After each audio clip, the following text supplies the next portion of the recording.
اللهم صل وسلم وبارك على نبينا محمد وعلى اله وصحبه اجمعين. ازيكم يا بنات؟ عاملين ايه؟ يا رب دايما تكونوا بخير. جيت لكم بقى النهارده بفيديو جديد. هنعمل الفطار مع بعض. هنحط معلقه زبده على شويه زيت عشان نشوح اللحمه. طبعا انتوا عارفين ان انا بناكلها متشوحه مش مسلوقه، تبقى اطعم بكتير يا بنات. نزلت باللحمه عشان اشوحها كده اديها لون، وبنزل بالتوابل الاول، حصى، ده فلفل اسود وحب وقرنفل، وكمان معايا بصلايه وجزرايه وورق لورا وكام فص حبهان ومكعب مرقه. بنزل بكل حاجه ما عدا الطماطم عشان انا في الوقت ده بشوحها، وطبعا الطماطم لو نزلت بيها دلوقتي هتعمل زي صوص كده، فهي بتنزل لما بنزلها لما بحط الميه المغليه. في الوقت ده طبعا انا مشغله الكتل. طبعا اللحمه انا عملتها معاكم كتير، بس انا محتاجه النهارده، يعني اللحمه انا ما حطيتهاش النهارده على الفطار، بس كنت محتاجه الشوربه بتاعتها. قلت اخد منها كده كام كبشه وبعديها بيوم ولا حاجه يبقى اعمل بيها غدا، يعني انتوا فاهمين. بس الوصفه بتاعت النهارده لازم، انا بحب الشوربه يعني الاصليه. في الوقت ده بقى يا بنات هحط رشه سكر عشان اللحمه تستوي. بس عايزه اقول لكم ان اللحمه احنا بنجيبها يعني من مكان كويس، مضمونه، ما بتاخدش وقت في السوا. وطلعت المفرمه بتاعتي عشان افرم اللحمه. طبعا انتوا عارفين ان الوقت ده غالي، وانا قلت لكم اي حاجه انا عندي في البيت هستخدمها، مش هجيبها من بره. فانا دلوقتي عايزه اتبل البانيه. جبت بيضه، هحط عليها رشه ملح، رشه فلفل اسود. هضربهم الاول كده، وبعد كده بقى هنشوف البانيه انا بعمله ازاي. طبعا انا يعني اكتر تتبيله بحبها للبانيه اللي هي بتاعه المستردة والبيض. بس كده ارج بقى البيض، حطيت رشه ملح زي ما انتوا شفتوا وفلفل اسود، ننزل بالمستردة.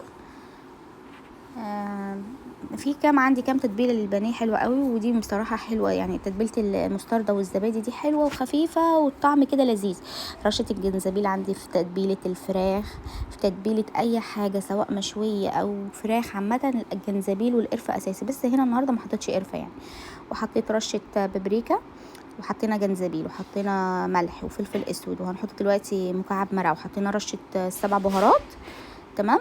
وبهارات فراخ، انا حطيت كمان رشه بهارات فراخ، كله رشه رشه كده بالبتاع اللي هي المخرمه دي بتاعه التوابل.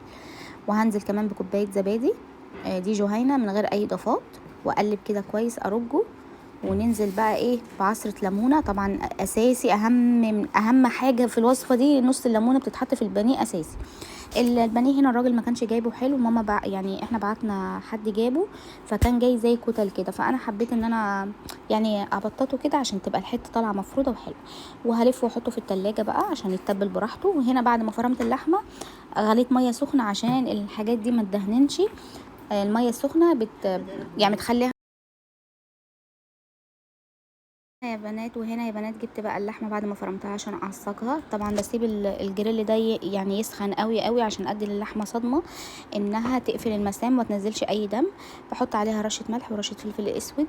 ما نزلتش في الاول خالص بسمنه لان هي اصلا اللحمه كان فيها دهون. تمام. يعني اي تعصيجه هنعملها لحاجه بنجيب حته كده بتبقى ملبسه كده بتديها طعم. تمام. نزلت بقى بالبهارات، رشه ملح، رشه فلفل اسود. هنحط رشه بسيطه جوز الطيب، رشه بسيطه 7 بهارات، رشه جنزبيل، رشه قرفه. انا بقول لكم المقادير بروح اهو. بهارات لحمه. تمام. والبصلايه انا فرمتها في الكبه بصلتين متوسطين لان انا عايزه طعم اللحمه يكون اكتر وهو اللي باين. وحطيت معاها قرن فلفل سبايسي. الحركه دي عندي بصوا اساسي اساسي اساسي. كبشه الشوربه دي انا بحطها على اللحمه. اللحمه دي دلوقتي هتشربها كلها. بص انا بوريكم حتى ان هي ده كان عدى دقيقتين او حاجه. شوفوا اللحمه خلاص نشفت، ما فيهاش شوربه، بس بتديها نكهه. وكمان كنت مقشره كام واحده بطاطس. طلعت المكنه دي انا اشتريتها معاكم في المشتريات لان انا ما كنتش يعني ما جبتهاش، اشتريتها يعني ما كنتش داخله بيها. فعملت كام بطاطايه كده، وبتطلع البطاطس حلوه قوي. وانا ما بعرفش بصراحه اتحكم فيها، اقطعها على ايدي. جبت النكهه دي، نكهه الشيبسي بطعم الجبنه. جبتها من عند العطار ب5 جنيه، كان كيس كبير. بحط عليه نص معلقه في البطاطس وانا نقعاها كده مع رشه ملح. لما باجي احمر البطاطس يا بنات كانه شيبسي بطعم الجبنه، مش برش عليه من فوق بعد ما يتحمر. فهمتوا قصدي؟ وهنا كنت نزلت بكام كبشه شوربه، وكنت مسيحه 3 معالق سمنه كبار، نزلت بيهم بالشوربه وكوبايه لبن، واقلبهم. بعد كده هجيب بقى ايه السر، القشطه. هنزل بمعلقتين كبار طبعا كده كده ان اللبن اصلا بيبقى فيه قشطه ودسم، بس انا عايزه ابدله طعم كريمي كده برضو حلو جدا جدا جدا. انا مش عارفه بصراحه انتوا بتعملوه بالطريقه دي ولا لا، بس انا الطريقه دي بتاعتي معتمداها. انا شاطره جدا جدا في الصواني، انا بعرف اعمل كل حاجه الحمد لله، بس الحاجات عندي حلوه قوي، المكرونه بشاميل، الرقاق، الجلاش، بعمل يعني انا شاطره فيه. ماما بصراحه بتسيب لي انا الحته دي. فجبت صينيه حطيت فيها سمنه ونزلت بكام واحده رقاق. طبعا انا مش من مدرسه ان هم كل طبقه وطبقه يدهنوا سمنه، لا، انا بعمله خفيف وطعمه في نفس الوقت حلو، فيه ريحه السمنه وفيه كوبايه اللبن، بيبقى يعني ليه نكهه جميله ومميزه وبعيده عن التقليدي كل البعد، بيبقى طعمه حلو ومورق. انتوا هتشوفوا شكله في الاخر عامل ازاي. كده انا رصيت الطبقه اللي تحت. بس بصوا بقى، بين اربع يعني مثلا ثلاث طبقات كده تحطوا ايه اللي هو سمنه على شوربه، ترشوا عليها من فوق كده بيورقها. فجبت 3 معالق زبده سيحتهم في الطبق اللي انتوا شايفينه ده، ونزلت عليهم بكبشه شوربه بلبن، وهرشها على الوش، على وش الصينيه، وهدخله الفرن وتاكلوا احلى صينيه رقاق ممكن تجربوها وعلى ضمانتي. هنا بقى كنت جبت عصير جوافة ضربته، حطيت عليه كيس لبن، مش كيس لبن قوي يعني، نص كيس كان عندي، وحطيت سكر وضربته، وقلت اخليه بقى في التلاجة عشان ايه يسقع. طبعا انا كنت حاطه الميه كده كده ساقعه اصلا من براده، بس بحطه حوالي ساعه في التلاجة وخلاص. البانيه كنت طلعته، كان خد وقته ده كان الكلام ده من الصبح خالص بدات فيه هو عشان اشيله. العلبه دي بقى ماما حاطه فيها فيجيتار حار على بارد، وحاطه متهيألي معاه مش عارفه دقيق او نشا، مش عارفه، ماما بصراحه اللي بتعمل الخلطه دي. وبنجيب الفيجيتار اللي هو الجاهز يعني، بس بتفضيه على بعضه. المهم نزلت حطيت فيه شويه، وجبت بقى انا البقسماط ريتش باك ده، بخلط برده شويه على الفيجيتار بيدي نكهه حلوه. وجبت البانيه اهو هتبله. وفي الوقت ده كنت مشغله البوتاجاز كله، شغلت طاسه اقلي فيها البانيه، وطاسه تانية احمر فيها الشيبسي، وده الرقاق كان في الفرن بس كان لسه عايز لون. تمام. وعايزه اقول لكم الاكله والله العظيم دي، ده 3 يوم رمضان اعتقد. انا بسجله الفيديو ده دلوقتي. شوفوا بقى الرقاق كان محتاج، يعني اختي شافته وقالت لي لا كفايه كده، قلت لها لا ده لازم يحمر شويه. فانا هدخله الفرن تاني دلوقتي، بس مش ما طولتش عليه دقيقه بس كده، فتحت عليه الشوايه وخلاص. ننزل بقى بالبانيه. انا عايزه اقول لكم ان انا حطيت الاكل على السفره من هنا ومفيش دقيقه بالظبط، او دقيقه ونص وكان اذن يعني. والشيبسي بنزل بواحده بواحده، ما بنزلش بالكميه كلها عشان ما يعجنش.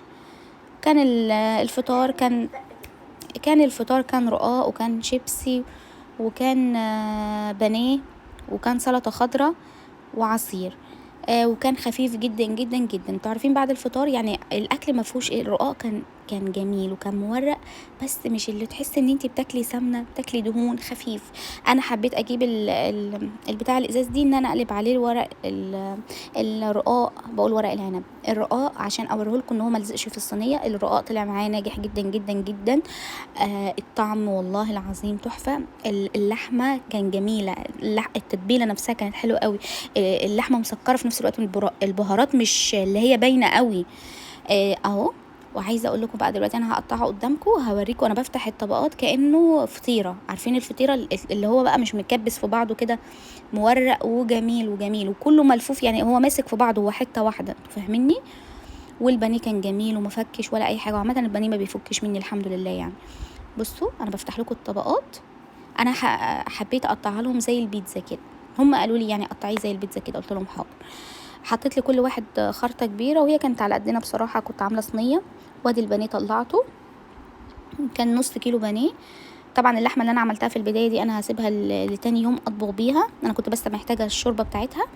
حضرت عصير الجوافه باللبن، وطبقين سلطه خضراء، وكل واحد قطعه رقاق زي ما انتم شايفينها كبيره. وكان الاكل خفيف، والشيبسي حتى كده كلوه حاف، مش بعيش ولا اي حاجه. واللي انت كلتي قمتي وقفتي قدرتي تصلي، ما تعبتيش كده. كنت خلاص القرآن كان خلص، فصبت لهم العصير، حطيت لهم كل واحد قدامهم كوبايه، حطيت لكل واحد قدامهم كوبايه عصير وكده. بس كان خفيف بصراحه. انا بفكر برضو دلوقتي ان انا كل الاكل اللي جاي ان شاء الله بقيت رمضان انا اعملهم حاجات ناشفه كده. والله بصراحه الطبيخ والمحشي وكده، المحشي كان جميل وكل حاجه، بس بتحسي ان انت بتاكلي مش قادره تتنفسي، مش قادره تتحركي. بس فاحط بقى لكل واحد كوبايه عصير، واللي لسه ما عملش رق لحد دلوقتي يعملوه، او جلاش، حاجه خفيفه. يا بنات بصوا ما تعملوش يعني، لما تعملي صينيه رقاق مش ضروري تعملي جنبها سفره كامله، كفايه يعني حلو. وخلاص يا بنات، اشوفكم في فيديو جديد ومع السلامه.